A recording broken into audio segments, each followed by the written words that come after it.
Jesteśmy w Mierzęcinie, w województwie lubuskim, nie lubelskim, przy pięknym Pałacu Mierzęcin, przy pięknym hotelu, na zlocie Klasyka Mierzęcin, zlocie samochodów zabytkowych. Jak słyszycie, orkiestra już gra, a za moimi plecami zaraz wjedzie 15 samochodów, które jutro pójdą pod młotek w czasie aukcji Classic Auto, a prezentację tą poprowadzi Patryk Mikiciuk. Serdecznie zapraszamy i zapraszamy na relację z całego wydarzenia.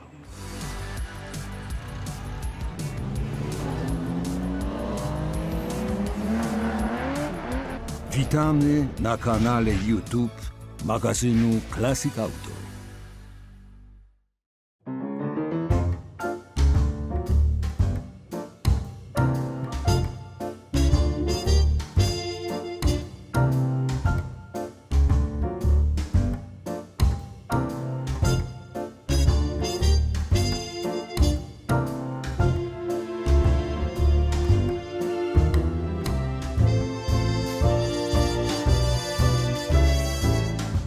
Auto w oryginale z 1969 odnowiona została odświeżona powłoka lakiernicza, czyli nowa warstwa położona na starą, a w środku jest w 100% oryginalne lampy belki. To wszystko tak jak wyjechał z fabriki. Do tego mamy automatyczną skrzynię biegów, najbardziej pożądany silnik w tym samochodzie, czyli rzędowa 6.4.2. 12-cylindrowe motory były nieco większe, natomiast one dziś, jeżeli ktoś myśli o jeżdżeniu, może przystąpić kilka kłopotów więcej z 12-cylindrowym motorem. Szóstka dziś jest uznawana za silnik, który jest bardziej poszukiwany, bardziej funkcjonalny silnik, którym daje się po prostu jeździć. Więc słuchajcie, Mercedes, który jest świetnym gralem, ale tylko dla tych, którzy kochają Mercedesy i wiedzą, czym jest ten Mercedes. Bo z jednej strony spojrzycie na niego i popatrzycie i mówicie, tam wjeżdża stary Mercedes 124. W rzeczywistości samochód dostał nową młodość, wiecie dlaczego? Bo całkiem niedawno Lewis Hamilton zrobił sobie zdjęcie w Mercedesie, znaczy jemu zrobiono, jak jeździ Mercedesem 124 w wersji 500e, E500, bo to jest wersja przedliftowa albo poliftowa. I zapraszam teraz kolejny samochód, czyli 900. Nie dość, że jest SWP, bardzo poszukiwanym modelem 911 z tych bardzo wczesnych okresów, czyli na krótkim rozstawie, to tu jest absolutnie wyjątkowej specyfikacji. Słuchaj, no bo pierwsze czuję się młody, więc muszę szaleć, łokieć, no radia nie mam, więc dodałem trochę gazu. Słuchajcie, każdy z was kojarzy nazwę Carrera, Porsche Carrera. Skąd to się wzięło? To się wzięło od tego konkretnie samochodu. La Carrera Panamericana. Samochód, który uczestniczył w rajdach Carrera Panamericana. Ten konkretnie egzemplarz, który stoi przed wami, to jest historia motoryzacji świata. 65 rok, pierwszy rok produkcji Porsche, gdzie Porsche postanowiło uczestniczyć w rajdach. Zaczęło wygrywać te rajdy, zaczęło budować specjalne samochody na podwójnych głowicach Twin Spark, 12 świec na samochodzie, 300 koni mechanicznych, specjalne zawieszenia. Wielka historia Porsche stoi tu przed wami. Świat się zmienił. Kiedyś najlepsze produkty były wysyłane z Polski za granicę. Najlepsze samochody, najlepsze modele. Teraz świat się zmienił. To, co najlepsze, przywozimy do tego kraju. Przed wami stoi legenda. Legenda, która zmieniła markę Porsche, która stworzyła nazwę pewnego modelu Porsche. La Carrera Panamericana, 65 rok, oryginał z historią rajdową. Zapraszamy Chevroleta, który przenosimy się do lat 30., przenosimy się do troszkę innego świata i niezwykle ciekawego auta, który również jest bardzo kolekcjonerskim samochodem, bo jeżeli ktoś z was myśli o samochodzie z lat 90., takim, którym da się jeździć na co dzień, to oczywiście polecamy Alfę, Porsche, BMW, ale jeżeli ktoś z was myśli o tym, żeby przenieść się do czasów prohibicji, to Chevrolet jest bardzo dobrym pomysłem, tym bardziej, że mamy trochę nawiązań polskiej historii z tym modelem Chevroleta. Jesteśmy z Patrykiem Mikiciukiem, prowadzącym konkurs elegancji na Klasyce Mierzęcin, więc nieprzypadkowo otaczamy się fajnymi samochodami. O, jest tych samochodów tutaj naprawdę, powiem Ci, sporo fajnych i sporo ciekawych. Ciekawe jest też to, że te samochody są, wiesz, bardzo różne i w bardzo różnych kategoriach. Czyli jak wiesz, możemy rozpatrywać w tym konkursie elegancji zarówno samochody, które są pochodzą z lat 20, jak i te samochody z lat, wiesz, 90. O, masz na przykład przy przepięknej specyfikacji Testarossa, ale obok masz 30, albo Golfa pierwszej generacji. Albo 3000 GT. Albo 3000 GT, które jest zjawiskowe, bo żyjemy już w czasach, kiedy 3000 GT może wystąpić na konkursie elegancji. Jest tu wiele fajnych Jaguarów i teraz pytanie, który samochód właśnie z całego konkursu jest Twoim faworytem? Oczywiście nie bądź bezstronniczy, nie jesteś tutaj, nie zasiadasz w jury, więc możemy... Nie zasiadam w jury, ale to też jest takie miejsce, że musisz wiedzieć, że widziałem na przykład, w jaki sposób oceniane są te samochody i powiem Ci, że to jest naprawdę niesamowicie zaskakujące, bo jest specjalna komisja, która ocenia te samochody wjeżdżają do takiego pomieszczenia, które jest przygotowane do oceny, gdzie zagląda się pod spód, zagląda się w każdą możliwą stronę. Masz gościa, który zajmuje się tylko na przykład dołem, to co się dzieje, wiesz, jak on wygląda tam, gdzie oko ludzkie normalnie tego nie widzi. Masz specjalistów, którzy patrzą na, nie wiem, powłokę lakierniczą, na oryginalność.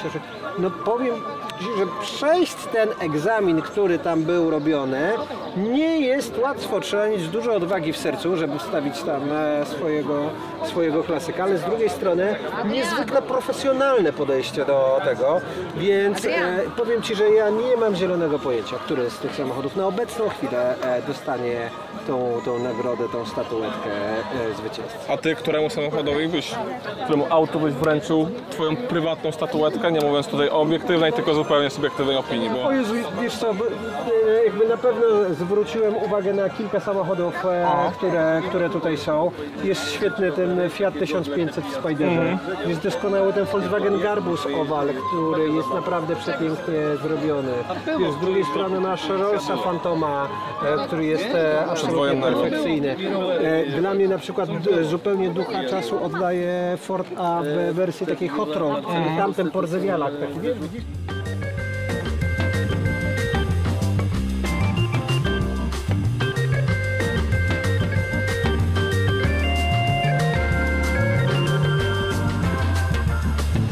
Ostatni dzień zlotu Klasyka Mierzęcin. Dzisiaj pogoda bardziej dopisana niż wczoraj, więc mamy mnóstwo zwiedzających i zainteresowanych aukcją Classic Auto, która już za chwilę się rozpocznie. Jak widać, samochody już się przygotowują do odjazdu na samą aukcję. Mamy 15 unikatowych samochodów z różnych epok, więc każdy, kto będzie chciał powiększyć swoją kolekcję, znajdzie coś dla siebie. No i zobaczymy, który samochód przyciągnie największe zainteresowanie. Jesteśmy tuż przed aukcją Classic Auto. Jesteśmy z Mateuszem Żuchowskim, redaktorem naczelnym Classic Auto. I w sumie jedno pytanko do Ciebie. Jak przewidujesz, który samochód zyska największe zainteresowanie podczas aukcji? Tylko każdy jeden zasługuje na zainteresowanie. Moim osobistym faworytem jest Ferrari 348 z absolutnie znikomym przebiegiem 900 km. Nigdy nie zarejestrowany samochód mimo już 30 lat na karku i takie samochody wskazują na to, że ta aukcja rzeczywiście jest jakimś takim wydarzeniem większym niż po prostu z bazarkiem ze sprzedażą paru starych samochodów. Jest to naprawdę aukcja topowego formatu z wyjątkowymi samochodami. Rafał, Mateusz powiedział, że jego faworytem jest Ferrari 348 TS. A jakie auto jest Twoim faworytem, jeśli chodzi o największe zainteresowanie? Które auto? Przyznam szczerze, wybór jest bardzo duży. Rozstrzał, jak sądzę, też jest bardzo duży. Ja akurat nie stawiam na Ferrari, bardziej stawiałbym na samochody nieco starsze, troszkę innej generacji. Tak naprawdę mnie nie pasują auta z początku lat 90., to nie jest mój klimat, więc ja bym poszedł w drugą stronę, w auto na przykład przedwojenne Chevroleta, pięknie odrestaurowanego, z ciekawą historią. Fajnie było się takim samochodem przejechać.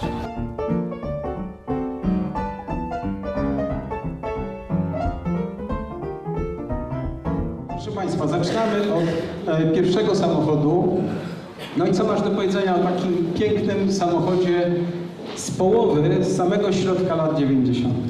Czy on jest z połowy, ale jakby on zaczyna etap w historii, który zaczął się już nawet troszkę wcześniej. Alfa Romeo 155 była jednym z tych samochodów, która rozwinęła segment szybkich sedanów. W tej chwili myślę, który się bardzo rozwija, jeśli chodzi o zainteresowanie na rynku, ponieważ to jest taki bardzo fajny miks z jednej strony funkcjonalności, reprezentacyjnego wyglądu, ale również sportowych doznań. Proszę Państwa, cena wywoławcza 29 000 złotych. W przypadku tego samochodu nie mamy ceny minimalnej.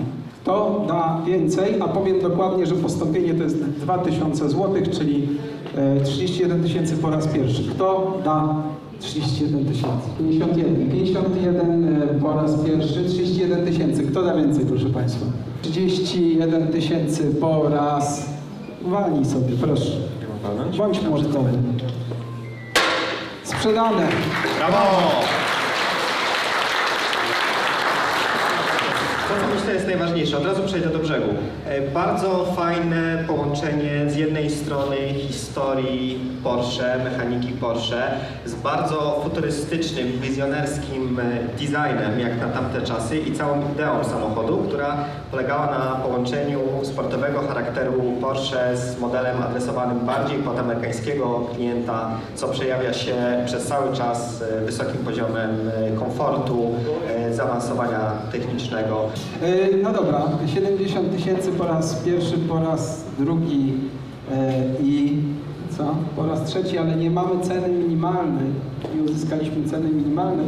Mamy natomiast zapewnienie o transakcji warunkowej. Wylicytowałem 928, fajne, bo w wersji GT i w manualu, więc to jest najważniejsze, że jest manual, jest GT-kiem, więc fajna, mocna wersja. Wylicytowałem go dobrze, bo jest 70 000 złotych, to jest tak naprawdę 50% wartości takiego samochodu na jakimkolwiek rynku.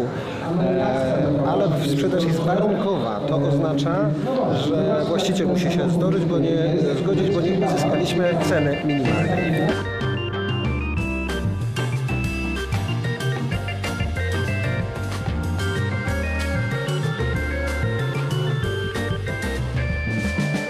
Jesteśmy na półmetku aukcji Classic Auto. Właśnie podjechała ta piękna 500. Cóż, jeszcze parę samochodów do wylicytowania. Czekamy na nie. Jak widać, Ferrari i Porszaki wzbudzają bardzo, bardzo duże zainteresowanie, ale nie tylko te samochody są super interesujące. Mamy pięknego Jaguara E-Type'a drugiej serii w pięknym zielonym kolorze British Racing Green. Dookoła praktycznie pustki, więc jak widać różnorodne samochody, różnorodne opinie. Taka właśnie jest nasza aukcja Classic Auto. 91 000 po raz pierwszy, tak? 91. To jest naprawdę, proszę Państwa, prawa strona, lewa strona. Za ten samochód jest to kwota wysoce korzystna na tę chwilę, bym tak to określił. No, to tak widzę, kurczę, tak bez przekonania. 91 500. Mamy. Który numer? 91. Ja jestem fanem Ferrari przede wszystkim. Jestem fanem Ferrari i przyznam, że nad tym samochodem dzisiaj dużo stałem, dużo cmokałem. Zaglądałem w jego każdy możliwy zakamarek i z każdego możliwego zakamarka rzeczywiście wybijał się fenomenalny stan. 101 500 po raz pierwszy, po raz drugi i ostatnia szansa po raz trzeci. Rafał, jak tam wrażenia po tych 15 samochodach, niemal 3 godzinach aukcji? To jest fantastyczna przygoda, dlatego że ja na co dzień, będąc ambasadorem Suzuki, opowiadam o nowych produktach z Japonii, czyli o samochodach, silnikach zabortowych, motocyklach i tak dalej. Natomiast tutaj musiałem się cofnąć w czasie i nie ukrywam, że dla mnie to była podróż fascynująca, bo trochę podróż do czasów, kiedy sam zaczynałem jeździć. Wtedy jeszcze samochodem polski Fiat 126 aż z trudem mi to przez usta przeszło. Natomiast no, takie samochody, które tutaj dzisiaj były, wymagały ode mnie głębokiego przypomnienia i researchu we własnym mózgu, przypomnienia sobie tamtej motoryzacji, która bez wątpienia jest fascynująca. Któreś auto tak wzbudziło Cię więcej emocji? Wydaje mi się, że jeden z pierwszych samochodów, o którym dyskutowaliśmy z Mateuszem Żuchowskim, czyli Chevrolet. Chevrolet dlatego, że to jest samochód najstarszy spośród tych wszystkich, które tutaj były pokazywane. a rzeczywiście zachowany w dużym stopniu oryginalności. A poza tym gdzieś w głowie mam pewne związki tego samochodu z polskim przemysłem motoryzacyjnym i to jest fajne. Miło jest sobie przypomnieć, że gdyby nie wojna, to może mielibyśmy takich samochodów więcej. Ciekawa rzecz. Największe zainteresowanie przyniosło Ferrari, co jakby jest absolutnie zrozumiałe. Po pierwsze, bo to jest Ferrari, a po drugie dlatego, że jego stan i stopień zachowania rzeczywiście był czymś wybitnym, więc na sam koniec mieliśmy mocne uderzenie, które spotkało się z dużym zainteresowaniem. Była rzeczywiście ta relacja z kilku stron, tam 4 osoby aż licytowały, włączyły się w licytację. Osiągnęliśmy dobrą wartość tego samochodu. Kilka samochodów rzeczywiście zanotowało wartość godną odnotowania, więc tutaj rzeczywiście te transakcje działały, coś się, że tak powiem, żyło, więc jakby jestem zadowolony z przebiegu pierwszego naszego wydarzenia tego typu i na pewno do tego formatu będziemy wracać. Jesteśmy z Tomkiem z Muzeum Motoryzacyjnego w Wena w Oławie. Tomka już możecie kojarzyć z innych naszych materiałów. Tomek nie jest tutaj służbowo, tylko prywatnie i nieprzypadkowo stoimy koło tej Alfy 155, bo Tomek ją wylicytował. Tak. Opowiedz za ile i co Cię skłoniło do Jestem bardzo szczęśliwy, bardzo zadowolony, bo oprócz kaszkietu, którego kupiłem sobie tutaj w Mierzęcinie, wracam z pięknym samochodem Alfa Romeo 155. Słuchajcie, miejsce naprawdę niesamowite, aukcja niesamowita. Dlaczego? Dlatego, że ta Alfa stała tutaj dwa dni tutaj na tym terenie. Można było ją dokładnie przeglądnąć. Ja widziałem tutaj wielu pasjonatów. Jak tutaj mi otworzyli na przykład maskę, chciałem coś tam zaglądnąć, to nagle się rzuciło 10 osób, mówi: a zobacz tutaj, zobacz tutaj, zobacz tutaj. Miejsce fenomenalne właśnie do tego, żeby kupić auto. Taka nutka takiej, wiesz, rywalizacji podczas licytacji też mi się bardzo podobało. Ja w ogóle lubię jakieś tam, powiedzmy, troszeczkę właśnie licytować. Lubię licytacje, więc naprawdę mi się to bardzo spodobało. Ale słuchajcie, zobaczcie, jak ona jest piękna. Auto ma przejechane bardzo mało kilometrów, 64 000 kilometrów. Zachowało piękną linię, piękne felgi, nie ma tutaj żadnych zniszczeń. Tapicerka jest praktycznie jak nowa. Jak wkładasz głowę, to pachnie jak normalny Fiatem albo Alfą Romeo, więc naprawdę mega. Ja tutaj dostałem już od wcześniejszego właściciela, bo po aukcji poznałem już wcześniejszego właściciela i to jest też bardzo miłe. I zobacz co jest. Oryginalna faktura z 97 roku. Kamery. I zobaczcie, cena 59 000 złotych. Wtedy w 97 roku, z tego co pamiętam, nowy Polonez kosztował 21 000 złotych, maluch kosztował 10 000 złotych, bo ostatnie maluchy w 2000 roku kosztowały 12 500 złotych, więc to kosztowało 6 maluchów w tamtych czasach i to kosztowało 2,5 Poloneza w tamtych czasach, więc naprawdę wtedy, jak ktoś kupił takie auto, no to mega, nie? Mega. To był kimś. Ja tutaj wspomnę, że my tutaj z Kamilem jesteśmy razem we dwóch, przyjechaliśmy jednym autem, wracamy dwoma, bo oczywiście można już tym autem wracać na kołach do naszego domu. Jest to zrobione naprawdę profesjonalne, też w takim miejscu klimatycznym, więc myślę, że za rok, czy tam na następnej edycji będzie ludzi kupujących, sprzedających o wiele więcej. Gdzieś tam ta nutka zaraz pójdzie, może gdzieś za granicę, przyjadą do nas jacyś zagraniczni też klienci, także trzymam kciuki i mega naprawdę pomysł. No. Wiolu, przybliż nam trochę może liczby tej aukcji, jak to wypadło. Mieliśmy 15 samochodów, a jak to wygląda po aukcji, tak? Te 15 pojazdów dało nam szacunkową wartość powyżej 5 milionów złotych.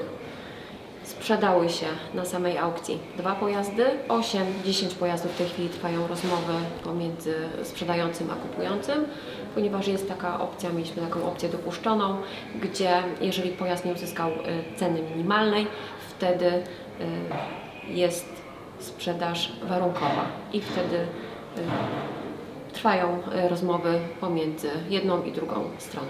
No i dobiegła końca aukcja Classic Auto, pierwsza aukcja Classic Auto w historii. Możemy powiedzieć, że aukcja zakończyła się sukcesem. Wcześniej wspominaliśmy o liczbach, które ta aukcja wygenerowała. No i co? Miejmy nadzieję, że to nie była ostatnia edycja. Miejmy nadzieję, że znowu zagości na zlocie Classica Mierzęcin, bo gościnność tego miejsca była wspaniała. Dziękujemy wszystkim za przybycie. Dziękujemy Wam, widzom, za oglądanie tego materiału i do zobaczenia w następnych materiałach Classic Auto.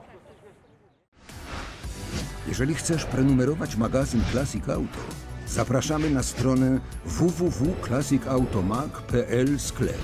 Link znajduje się w opisie tego odcinka.